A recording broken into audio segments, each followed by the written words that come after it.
Ito yun. And this is a binuguan. We ordered sisig.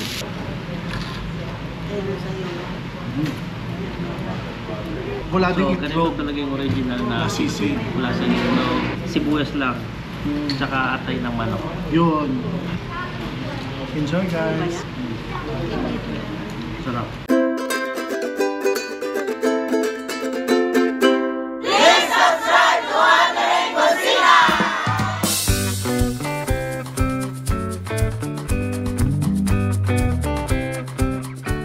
Dahil nasa San Fernando, Pampanga kami, hindi na namin pinalagpas ang pagkakataon na mabisita ang Aling Lusing Sisig. This is just one of our important stops sa aming hashtag WK Philippines Food Adventure sa Luzon. At dito yan sa culinary capital ng Pilipinas, Pampanga. What's up mga ka-wonders? Nandito tayo ngayon sa capital ng Pampanga sa San Fernando. At nandito tayo ngayon sa Aling Lusing. Yun, the core of sisig, ano lang daw, grilled, chopped at saka seasoned.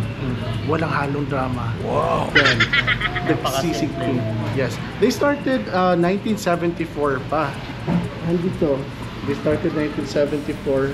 And itong shop na pinuntahan natin, this is the original branch talaga ng Aling Lusings. Kaya medyo happy tayo na daanan natin to. Kahit busog na kami, we're about to go home. Kahit busog na kami, kailangan namin daanan nito. At saka anong sabi mo, hindi natin pwedeng? So, lahat ng mga vloggers dapat hindi ito palampasin dito sa Pampanga. That's right. So, we need to try kung ano yung authentic. Yes, at kung anong lasa. Now, iba-ibang taste variation yan kasi yung mga Gen Z natin ngayon, siguro nasanay na sila na ang kanilang sisig na natikman, meron ng mga sauce. Kasi nasanay sila na may sauce, may iba-ibang toppings na. But this one is the original. And I think it's here. Yan na. Ito yun. And this is a dinuguan. We ordered dinuguan. And we ordered the sisig.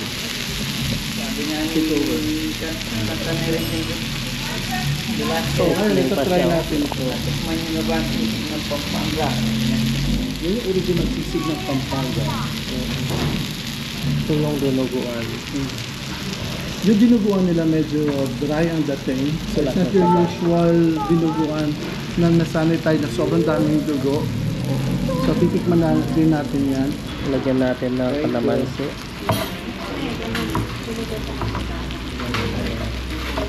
Halo. Yan.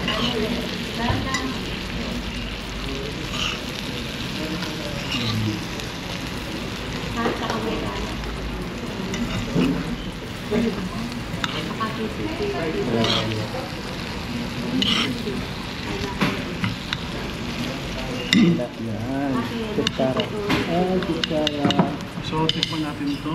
First time. First time. Ito lang. Andong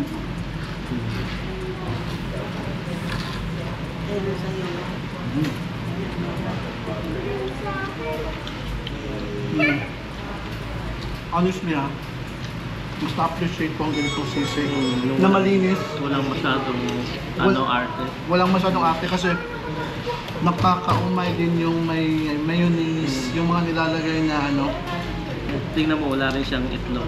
Wala ding So, itlog. ganito talaga yung original na sisig. wala sa itlog, walang mga sibuyas lang. Tsaka atay ng manok. Yun. Kasi tsaka mascara talaga ito ng baboy. Enjoy, guys! Sarap.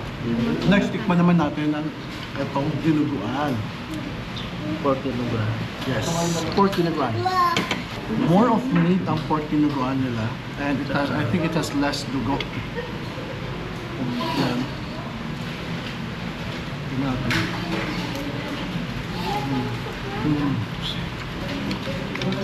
Alam mo yung... Ganito talaga yung dinuguan sa amin. Ano Maasim ba? siya.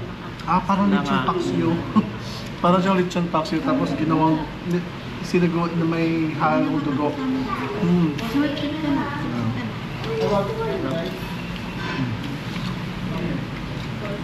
Sarap. Pasok. So, follow us for more food to wonder dito sa ating Luzon, Visayas, Mindanao food trip dito sa Wandering Kusina. Don't forget to subscribe to Wandering Kusina, and we have also social media account. We have Facebook, Instagram, and TikTok.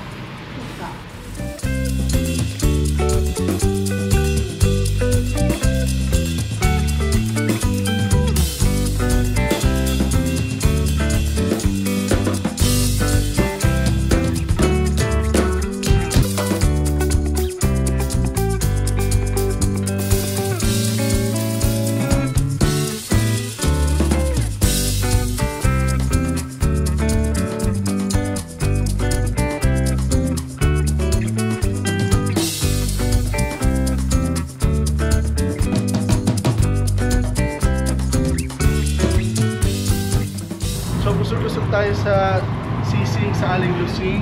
So we enjoyed it so much, and we wish to taste more of Pampanga's delicacies. And we still have 3 more days to go.